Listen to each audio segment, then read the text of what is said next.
خلوص کے ساتھ اس کا کام کرتا ہے، تو وہ ملازم سردار کو کہتا ہے کہ سردار جی آپ دوسرا ملازم نہ رکھیں، آپ کا جو بھی حکم ہوگا میں کافی ہوں، میں آپ کی خدمت کروں گا، آپ کے حکم پر عمل کروں گا۔ کیونکہ غلام یہ چاہتا ہے جب دوسرا غلام آئے گا، ملازم آئے گا، تو سردار کی جو توجہ میرے اوپر ہے وہ ذرا تقسیم ہو جائے گی، کچھ توجہ میری طرف رہے گی تو کچھ توجہ اس کی طرف ہو جائے گی۔ تو لہذا جس طرح ایک ملازم اپنے سردار سے محبت کا اظہار کرتا ہے، اسی طرح فرشتوں نے بھی اپنے رب کے سامنے اپنی محبت کا اظہار کیا کہ یا رب العالمین، نئی مخلوق بنانے کی ضرورت نہیں ہے، ہم ہیں تیرے حکم کو بجا لانے والے، ہم ہیں تیری ہر وقت تسبیح اور پاکی بیان کرنے والے۔ یہ اعتراض نہیں تھا، اپنی طرف سے خدمت کا اظہار تھا۔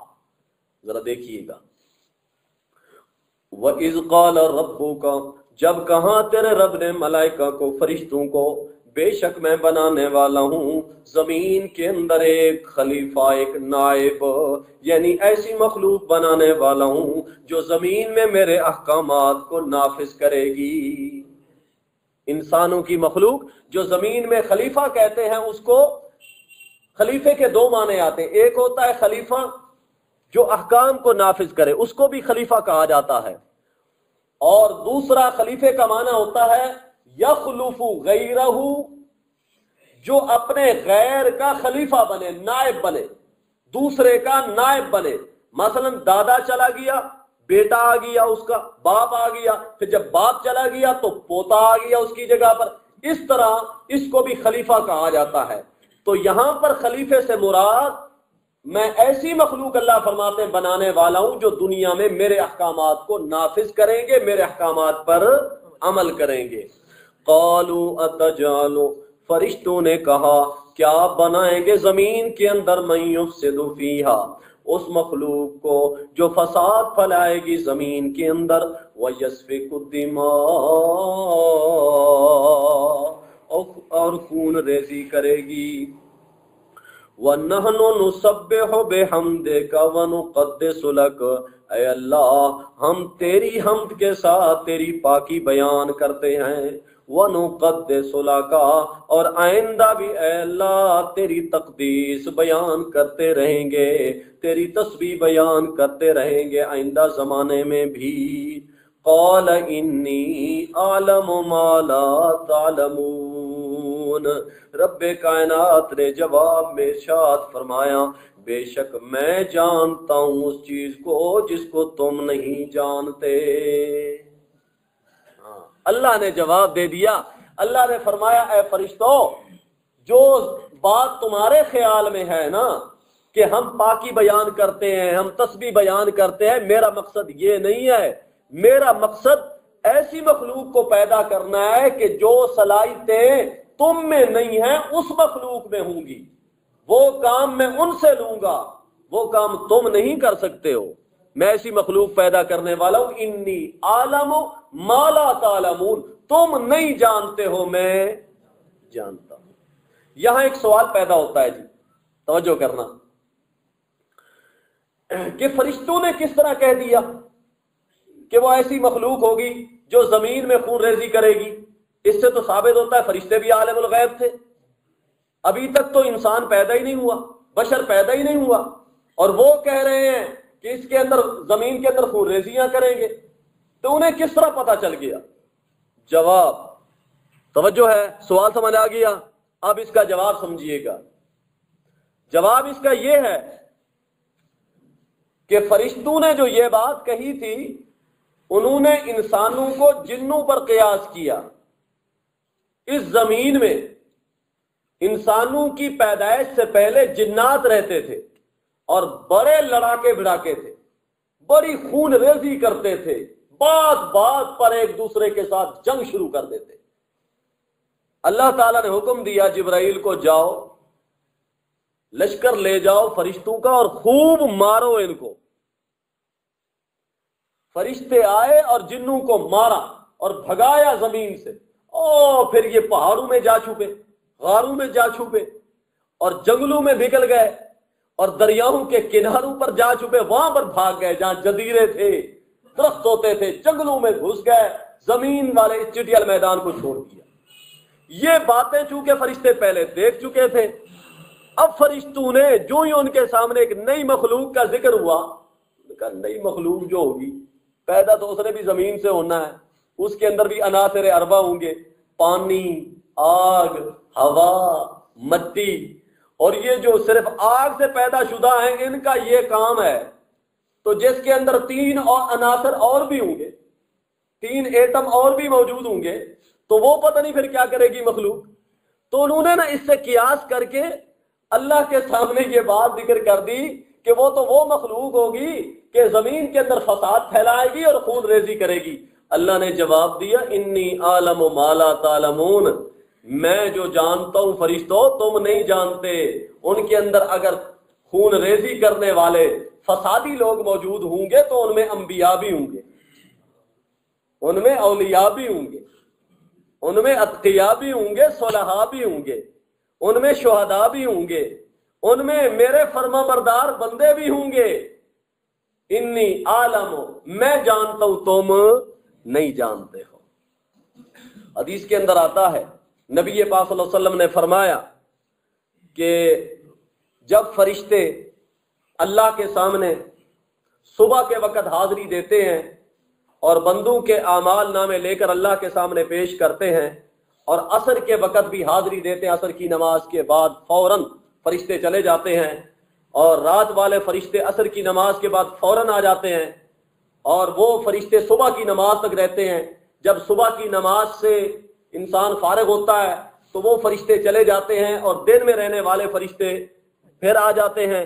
تو اس طرح جب یہ فرشتے اعمال نامہ لے کر اوپر جاتے ہیں تو اللہ ان سے پوچھتے ہیں کہ بتاؤ میرے فرشتوں، اے ملائکہ کی جماعت، تم نے میرے بندوں کو کس حال میں پایا اور کس حال میں چھوڑا؟ تو فرشتے کہتے ہیں یا رب العالمین، حالانکہ اللہ تو بہتر جانتے ہیں، اللہ عالم بالحقیقہ، اللہ تعالی حقیقت کو سب سے بہتر جانتے ہیں کہ کس حالت میں انہوں نے پایا اور کس حالت میں چھوڑا۔ لیکن فرشتے کہتے ہیں یا رب العالمین، جب ہم گئے تھے اس وقت بھی یہ مسجد میں تھا، اس وقت بھی یہ نماز کے اندر تھا، اور جب واپس آئے تو اس وقت بھی یہ نماز کی حالت میں تھا۔ جب اس سے ملاقات ہوئی تب بھی نماز کی حالت میں ہوئی، جب واپس آئے تو تب بھی نماز کی حالت میں آئے۔ تو یہ وہ اعمال ہیں کہ جو فرشتوں نے جب انسانوں کو دیکھا تو انہیں پتہ چل گیا کہ آئندہ کے حالات اللہ جانتا ہے، ہم۔ تو اس سے یہ بات واضح ہو گئی کہ فرشتے عالم الغیب نہیں، ہووا بکل شیء علیم، ہر چیز کو جاننے والا صرف اللہ ہے۔ فرشتے جب فرشتے عالم الغیب نہیں تو پھر پکارنے کے بھی لائق، کیونکہ الہ ہونے کے لیے ضروری ہے کہ اسے پتہ چلے کہ مجھے کون کہاں پکار رہا ہے، اور جس کو پتہ ہی نہ ہو کہ مجھے کون پکار رہا ہے، جس کو اپنے دائی کا پتہ نہیں، اپنے عابد کا علم نہیں، وہ اس کی پکار کو کہاں سنے گا اور اس کے نفع نقصان تک کہاں پہنچے گا، اس کی ضرورت کو کس طرح پورا کرے گا۔ اس لیے جب ثابت ہو گیا فرشتے بھی عالم الغیب نہیں تو پھر الہ ہونے کے لائق فرشتے نہیں ہے، صرف اللہ ہے۔ حضرت آدم علیہ السلام کو جب اللہ نے پیدا کر لیا، پیدائش مکمل ہو گئی، اب اس کے بعد ہوئی اگلی بات کہ فرشتوں کے ذہن میں یہ بات تھی، ایک اور بات بھی، کہ لن یخلق ربنا خلقا اکرم علینا، کہ اللہ رب العزت ہمارے اوپر ایسی مخلوق قطن پیدا نہیں کرے گا جو ہم سے زیادہ عزت والی ہوگی، ہم سے زیادہ شان والی ہوگی۔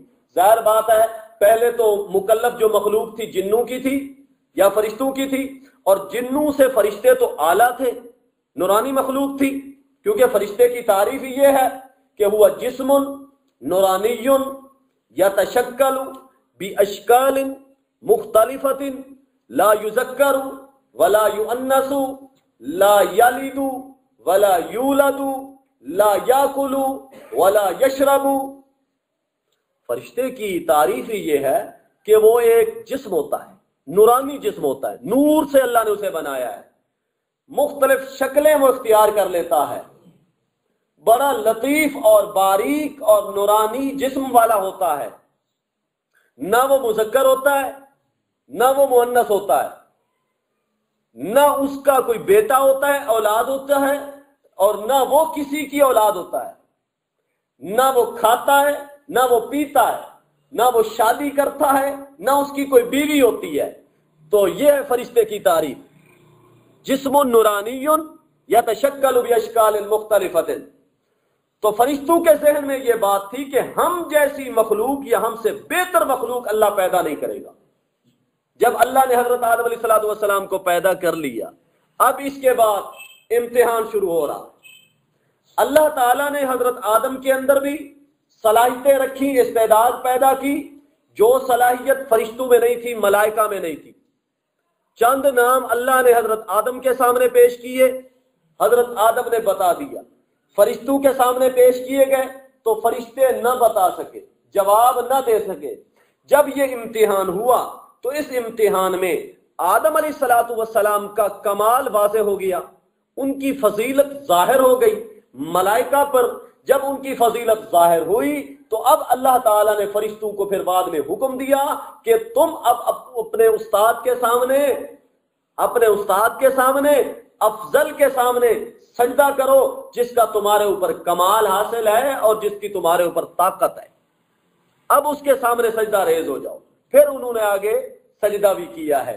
ذرا سب سے پہلے اللہ تعالیٰ اب یہاں سے انسان کے کمال کو ذکر کر رہے ہیں اور اس کے اشرف المخلوق ہونے کو اللہ تعالیٰ واضح فرما رہے ہیں۔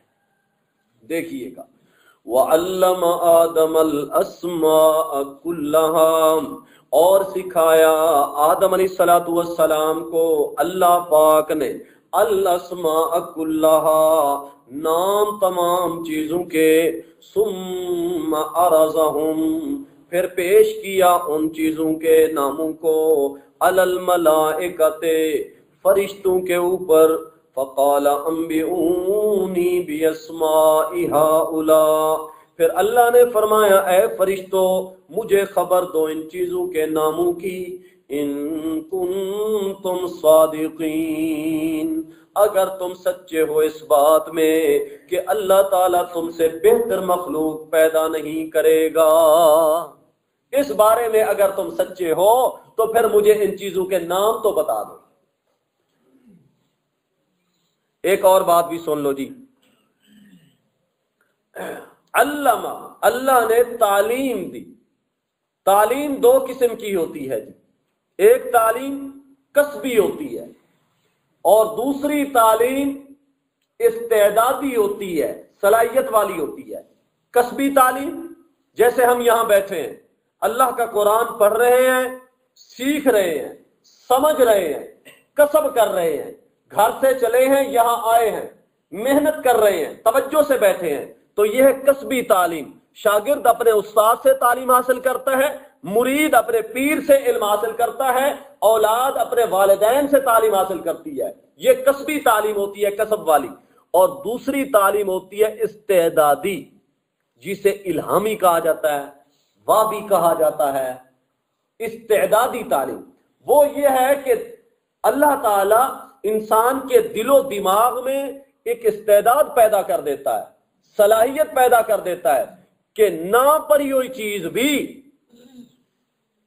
ایسی چیز کا علم، ایسی بات کا علم جو اس نے نہ کبھی اپنے استاد سے پڑھا، نہ اس سے سیکھا، نہ کسی نے اسے بتایا، لیکن جب وہ چیز سامنے آئی تو اپنے دماغ پر زور دے کر، اپنی قوت فکریہ سے غور و فکر کر کے وہ انسان اس چیز کا علم حاصل کر لیتا ہے، اس کو سمجھ جاتا ہے۔ اس کو کہتے ہیں استعدادی علم، صلاحیت والا علم۔ جیسے بچہ ہوتا ہے نا، چھوٹا بچہ، اب اسے سب سے پہلے مدرسے میں نورانی قاعدہ پڑھایا جاتا ہے، ایک قاعدہ پڑھایا جاتا ہے، پہلی تختی، دوسری تختی، حروف تہجی جسے حروف ہجا کہا جاتا ہے، الف با تا، یہ ایک ایک کر کے پڑھایا جاتا ہے۔ پھر اس کے بعد یہ ہوتا ہے جب اسے وہ پڑھ لیتا ہے نا، تو پھر اس کے بعد اس کے سامنے قرآن مجید اٹھا کر رکھا جاتا ہے، بیٹا ادھر آ، یہ بتاؤ یہ کیا ہے۔ تو اس کے اندر وہ صلاحیت جب بچے میں پیدا ہو جاتی ہے کہ وہ ایک ایک حرف کو علیحدہ سمجھ لیتا ہے کہ با کے نیچے نقطہ ہوتا ہے، نون کے اوپر نقطہ ہوتا ہے، تو پھر اس کے بعد استاد جب قرآن مجید سے اسے کھول کے بتاتا ہے تو وہ اپنی استعداد سے کام لیتے ہوئے اپنی صلاحیت سے فوراً بتا دیتا ہے کہ یہ لفظ فلاں ہے۔ اس طرح ہوتا ہے، اس کو کہتے ہیں استعدادی علم، صلاحیت والا علم۔ ہر علم استاد یہ نہیں ہے کہ ساری باتیں استاد بتا ہی دیتا ہے، نہیں، استاد کچھ باتیں بتاتا ہے، لیکن وہ طالب علم جس طرح کا ہوتا ہے، جتنی اس کی ذہن میں صلاحیت ہوتی ہے وہ اتنی اس سے آگے بڑھتا چلا جاتا ہے۔ اگر اس میں صلاحیت نہیں ہوتی تو پھر وہ آگے نہیں جا سکتا، ترقی نہیں کر سکتا، بڑھ نہیں سکتا علم میں۔ یہی فرق تھا۔ اب آ جاؤ ادھر، اللہ تعالیٰ نے کوئی کلاس نہیں لگائی تھی کہ ادھر بیٹھو آدم تم یہاں بیٹھو، ملائکہ تم ادھر آ جاؤ۔ اللہ تعالیٰ نے ایک ایک چیز کا نام لیا، ہاں جی یہ درخت ہے، اس کو کیکر کہتے ہیں، یہ درخت ہے، یہ انگور کا پودا ہے، یہ انار کا درخت ہے، یہ فلاں چیز ہے، یہ چمچ ہے، یہ پیالہ ہے، اس کو پلیٹ کہتے ہیں، یہ انگور ہے جی، یہ انار ہے جی۔ اس طرح اللہ نے کلاس لگا کر پھر کلاس ختم کر دی، پھر بعد میں کہا او جی میں امتحان لیتا ہوں۔ بات سمجھ آ رہی ہے؟ یہ نہیں ہوا تھا، بات ذہن میں رکھنا، اس طرح یہ بات نہیں ہوئی تھی۔ ہوا کیا تھا؟ یہاں پر علم سے مراد ہے استعدادی صلاحیت، کہ اللہ نے آدم علیہ السلام میں استعدادی صلاحیت رکھ دی تھی، اور وہ استعدادی صلاحیت فرشتوں میں نہیں تھی۔ اب فرشتوں کو کیا پتا انگور کھانے سے کتنا مزہ ہوتا ہے؟ اگر انار کھایا جائے تو اس کی لذت کیا ہے، اگر آم استعمال کیا جائے تو اس کی لذت کیوں؟ کہ وہ تو کھاتے پیتے ہیں نہیں، انہیں کیا پتا کڑوی چیز کیا ہوتی ہے اور میٹھا کیا ہوتا ہے اور حلوہ، انہیں ان چیزوں کا کیا پتا بھائی، کھانے پینے کی چیزوں کا انہیں لطف اندوز وہ تو نہیں ہوتے ان چیزوں سے۔ یہ صلاحیتیں، اب ذرا توجہ کریں، یہ صلاحیتیں اللہ نے رکھی تھی حضرت آدم علیہ السلام میں۔ یہ صلاحیتیں چونکہ فرشتوں میں نہیں تھیں، اس لیے جب امتحان لیا گیا تو آدم علیہ السلام سے جب ان چیزوں کے بارے میں پوچھا گیا یہ چیز بتاؤ اس کا نام کیا ہے، اس کا نام کیا ہے، اس کا نام کیا ہے، تو آدم میں وہ صلاحیت موجود تھی، اس کی فطرت کے اندر وہ طاقت اور استعداد موجود تھی۔ وہ اپنی فطرت اور اپنی صلاحیت کے زور پر، اپنی استعداد کے زور پر جو چیز سامنے آتی گئی اس کا نام بتاتے گئے۔ اور فرشتوں کے اندر چونکہ یہ صلاحیت نہیں تھی، یہ استعداد نہیں تھی، اس لیے جب ان کے سامنے آئی یہ بات کہ بتاؤ انگور کا مزہ کیسے ہوتا ہے، انار اور انگور میں کیا فرق ہے، یہ لذت بتاؤ، یہ وہ جواب نہ دے سکے، وہ کہنے لگے لا علم لنا الا ما علمتنا، اے اللہ ہمیں تو پتا ہے سبحان اللہ و بحمدی سبحان اللہ العظیم کا، اس کے علاوہ اللہ ہمیں ان چیزوں کا پتا۔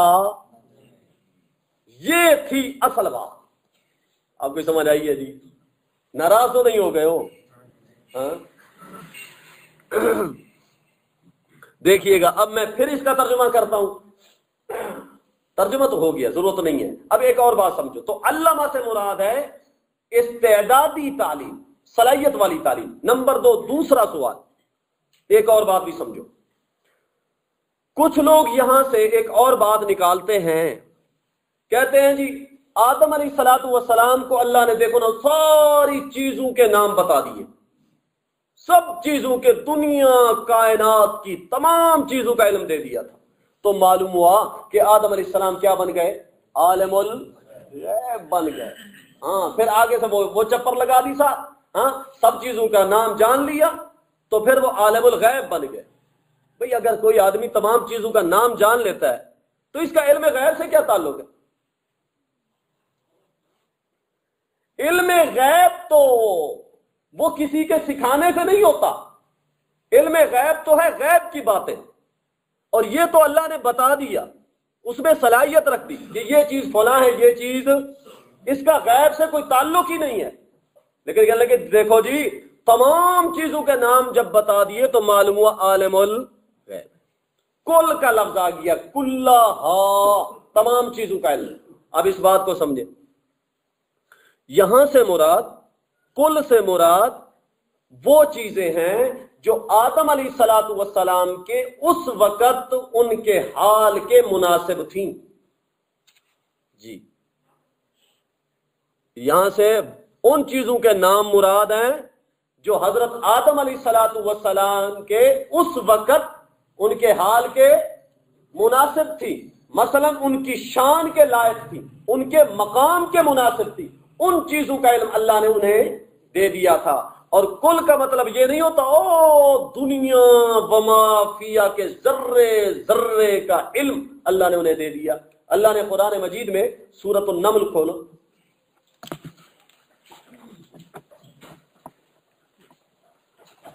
یہ 19واں پارہ ہے، سورۃ النمل.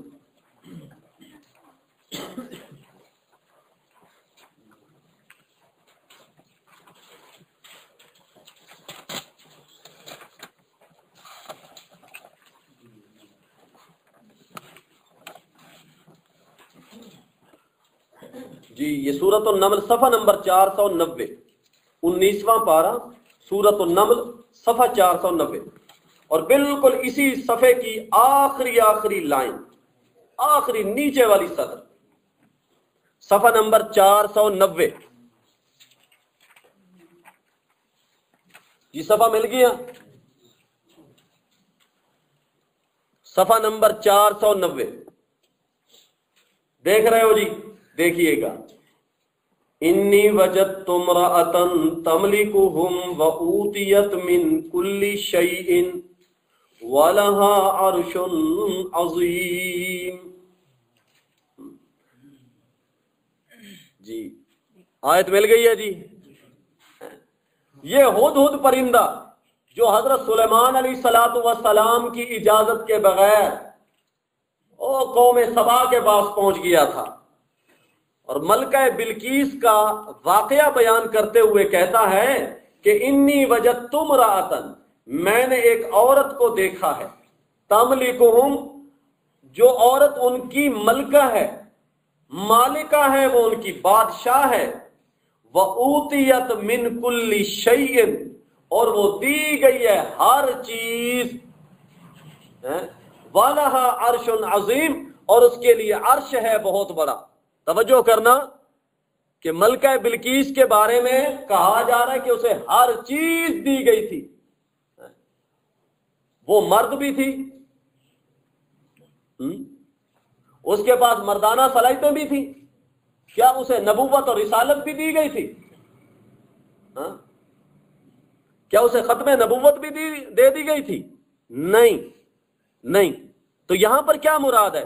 من کل شیء، اسے ہر وہ چیز اللہ نے عطا کی ہے جو اس کے ملکہ ہونے کے مناسب ہے، جو اس کی بادشاہت کے مناسب ہے، جو اس کی سلطنت کے مناسب ہے، وہ چیزیں اسے عطا کر دی گئی ہیں. اس کا مطلب یہ نہیں کہ دنیا و ما فیہا کی ہر چیز دے دی گئی ہے. آسمان کی بادشاہت بھی اسے دے دی گئی تھی، اور پوری روح زمین کی بادشاہت تھی اس کے پاس نہیں تھی.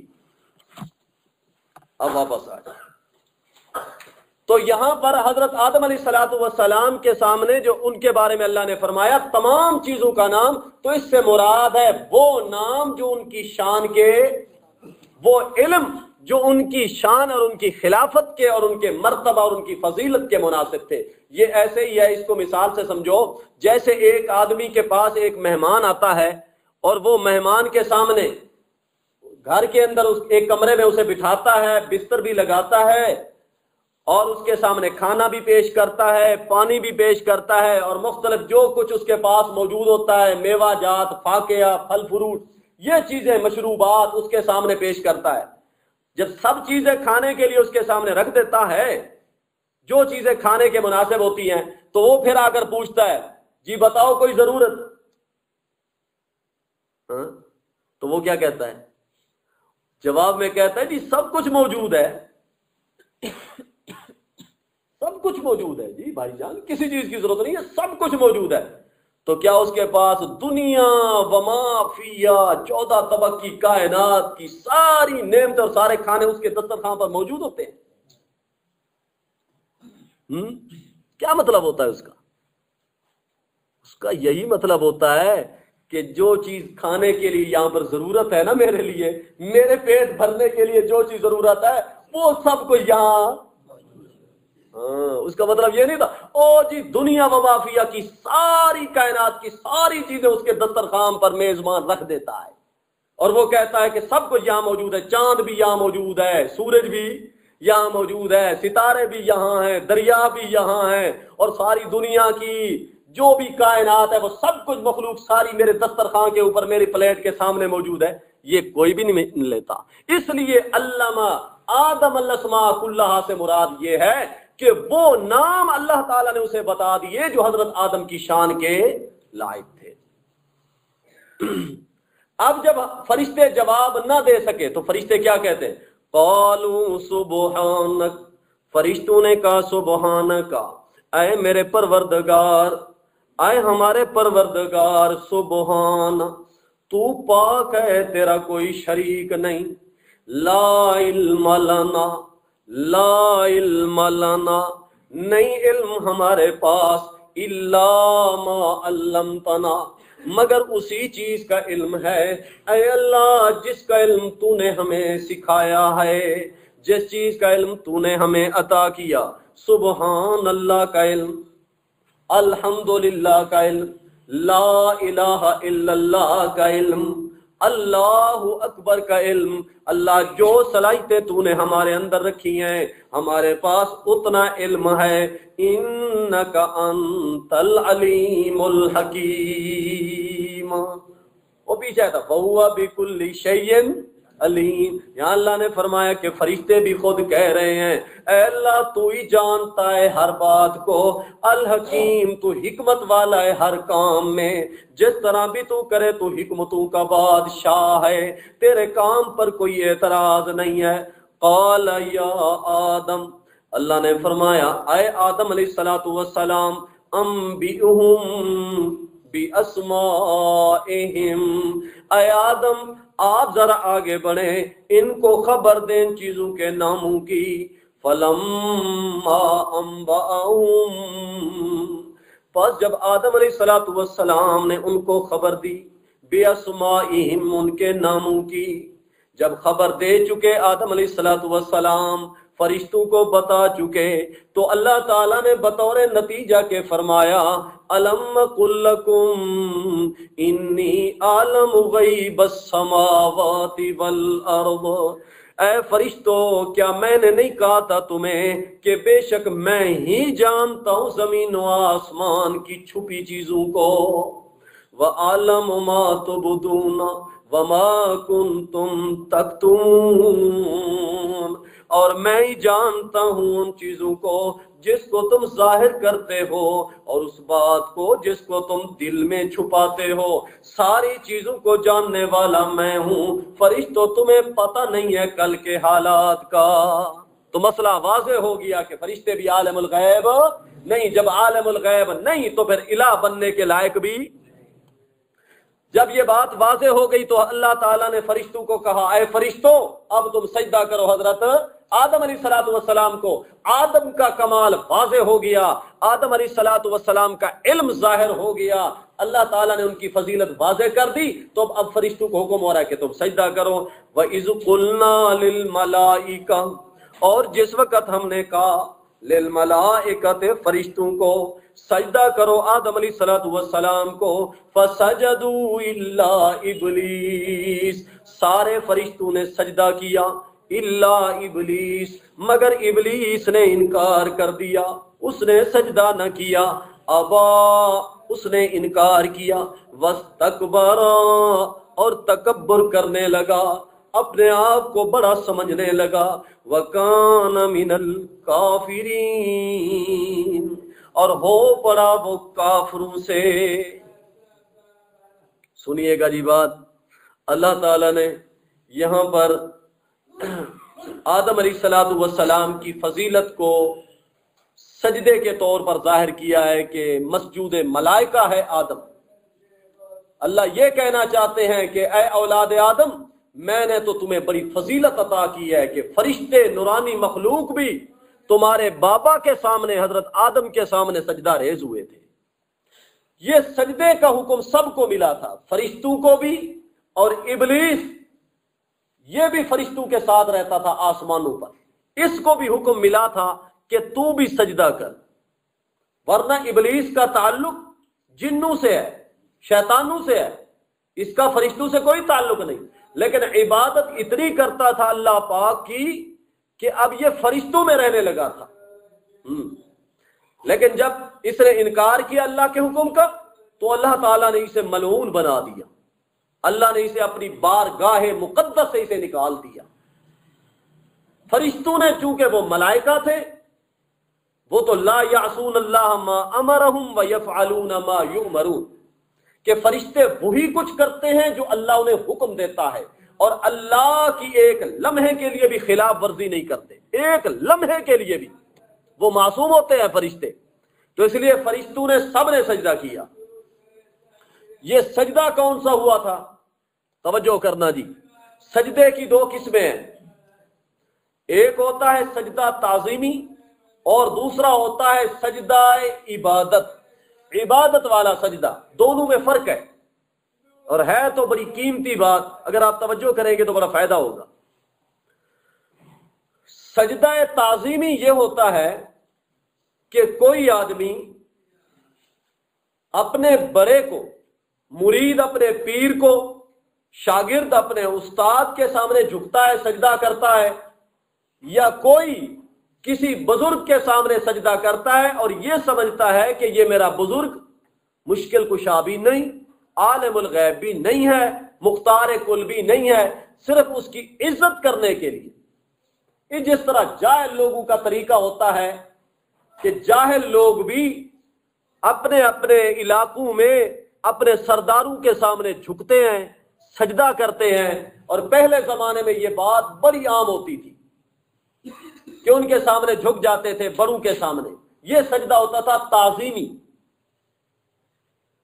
اور سجدہ تعظیمی یہ ہماری شریعت سے پہلے جتنی شریعتیں بھی گزری ہیں ان شریعتوں میں یہ جائز رہا ہے، اور فرشتوں نے بھی جو حضرت آدم علیہ السلام کو سجدہ کیا تھا یہ سجدہ بھی تعظیمی تھا، اسے خدا بنا کر، الہ بنا کر سجدہ نہیں کیا تھا انہوں نے، یہ صرف اس کی عظمت کو ظاہر کرنے کے لیے اس کے سامنے سجدہ کیا تھا۔ اور اسی طرح حضرت یعقوب علیہ السلام کے بیٹوں نے حضرت یعقوب علیہ السلام کے ساتھ حضرت یوسف کے سامنے جو سجدہ کیا تھا وہ بھی سجدہ تعظیمی تھا۔ وہ بھی کون سا سجدہ تھا؟ وہ بھی سجدہ تعظیمی تھا، نہ کہ حضرت یوسف علیہ السلام کو خدا اور الہ بنایا گیا تھا۔ لیکن ہماری شریعت میں یہ سجدہ تعظیمی بھی حرام ہو گیا۔ ایک صحابی آتا ہے، حدیث کے اندر آتا ہے، نبی علیہ السلام کے پاس آیا اور آ کر کہنے لگا، یا رسول اللہ، ہم جاتے ہیں اجمیوں کے علاقوں میں تو وہاں پر جو لوگ ہوتے ہیں وہ اپنے بادشاہوں کے سامنے سجدہ کرتے ہیں، تو آپ تو امام الانبیاء ہیں، آپ تو بادشاہوں کے بھی سردار ہیں، بادشاہ ہیں، تو کیوں نہیں آپ ہمیں اجازت دیتے ہم بھی آپ کے سامنے سجدہ کریں؟ تو نبی علیہ السلام نے فرمایا کہ اے میرے صحابی، اگر رب کے سوا کسی اور کے سامنے سجدہ جائز ہوتا، اگر میری شریعت میں سجدہ جائز ہوتا تو میں عورت کو حکم کرتا، آمر امرأتن، میں عورت کو حکم کرتا کہ وہ عورت اپنے شوہر کے سامنے سجدہ کرتی، چونکہ میری شریعت میں سجدہ کرنا جائز نہیں ہے، اس لیے میں تمہیں بھی اجازت نہیں دیتا کہ مجھے سجدہ کرو۔ تو ہماری شریعت میں سجدہ تعظیمی بھی حرام ہے۔ اور دوسرا ہے سجدہ عبادت۔ سجدہ عبادت یہ ہے کہ کوئی آدمی کسی کو، بزرگ کو، ولی کو، کسی پیر کو یہ سمجھتے ہوئے کہ یہ نفع نقصان کا مالک ہے، مختار کل ہے، عالم الغیب ہے، پھر اس کے سامنے سجدہ کرتا ہے، تو یہ سجدہ بنتا ہے سجدہ عبادت، اور یہ سجدہ عبادت شرک ہے، یہ شرک ہے، یعنی سجدہ عبادت شرک ہے اور سجدہ تعظیمی حرام ہے۔ دونوں کا فرق سمجھ آ گیا؟ مثلا کوئی ہندو اگر بت کے سامنے سجدہ کرتا ہے تو وہ سجدہ تعظیمی نہیں ہوتا، وہ سجدہ عبادت ہوتا ہے۔ اور اگر اسی طرح کوئی آدمی قبر اور مزار کے سامنے سجدہ کرتا ہے اور یہ سمجھتے ہوئے سجدہ کرتا ہے کہ یہ بزرگ میرے سجدے سے واقف ہیں اور وہ مجھے نفع نقصان پہنچانے پر بھی قادر ہے۔ اگر یہ دو نظریے رکھ کر کوئی آدمی قبر کے سامنے سجدہ کرتا ہے، مزار کے سامنے سجدہ کرتا ہے، تو یہ بھی سجدہ عبادت بنے گا، اور یہ شرک ہے۔ یہ کیا ہے؟ شرک ہے۔ اور یہ جو حکم ہوا تھا کہ تم سجدہ کرو، یہ سجدہ عبادت کا حکم نہیں ہے، یہ سجدہ تعظیم کا حکم ہے، جو اس وقت جائز تھا اور شریعت محمدیہ میں حرام ہے، جائز نہیں ہے۔ فسجدوا الا ابلیس، سب نے سجدہ کیا مگر ابلیس نے سجدہ نہ کیا، اس نے انکار کر دیا۔ واستکبر، اور تکبر کرنے لگا، ہو پڑا کافروں سے۔ پہلے تو تھا یہ نیک لوگوں میں، لیکن سجدے کا انکار کرنے کی وجہ سے کیا بن گیا؟ کافر بن گیا۔ بعض لوگوں کا خیال ہے کہ یہ جو ابلیس تھا یہ بھی فرشتوں میں سے تھا، سن رہے بات، یہ بھی کیسے تھا؟ فرشتوں میں سے تھا۔ یہ فرشتوں میں سے نہیں تھا۔ جس طرح انسانوں کی اصل حضرت آدم علیہ الصلوۃ والسلام ہے، بشر کی اصل حضرت آدم علیہ الصلوۃ والسلام ہے، اسی طرح جنوں کی اصل یہ ابلیس ہے۔ 16واں پارہ نکالے، سورۃ طٰہٰ۔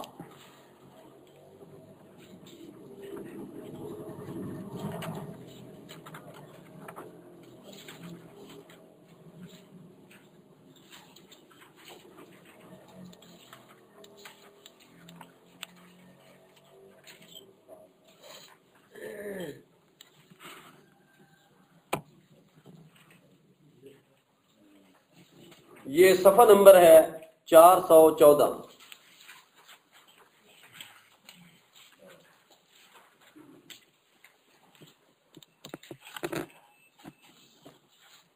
صفحہ نمبر 400۔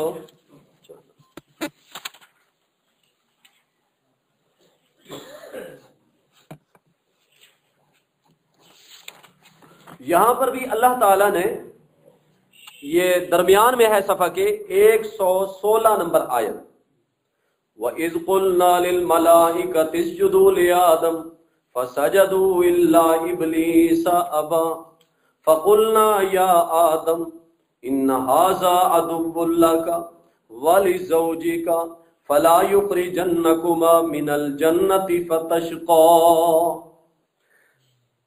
اللہ نے فرمایا جس وقت ہم نے کہا فرشتوں کو تم سجدہ کرو آدم علیہ السلام کو، سب نے سجدہ کیا الا ابلیس، مگر ابلیس نے سجدہ نہ کیا۔ ابا، ابا کا معنی ہوتا ہے اس نے انکار کر دیا۔ اس نے کیا کر دیا؟ انکار کر دیا۔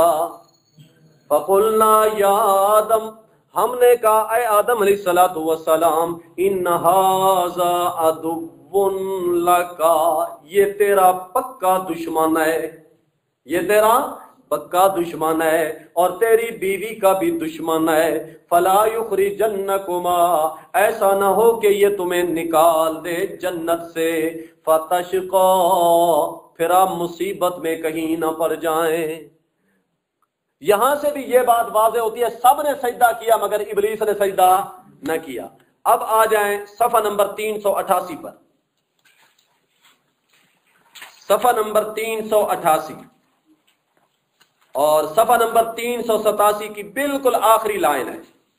387 کی آخری لائن اور کچھ حصہ اس آیت کا 388 پر بھی ہے۔ پہلے صفحہ نمبر 387 نکالیں۔ 15واں پارہ ہے سورۃ الکہف، آیت نمبر 50۔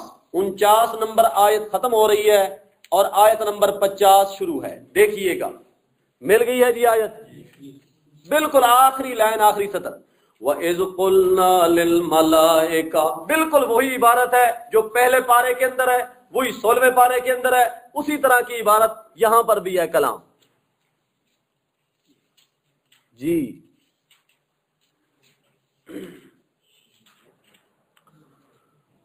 آیت مل گئی ہے جی، آپ ذرا دیکھیں۔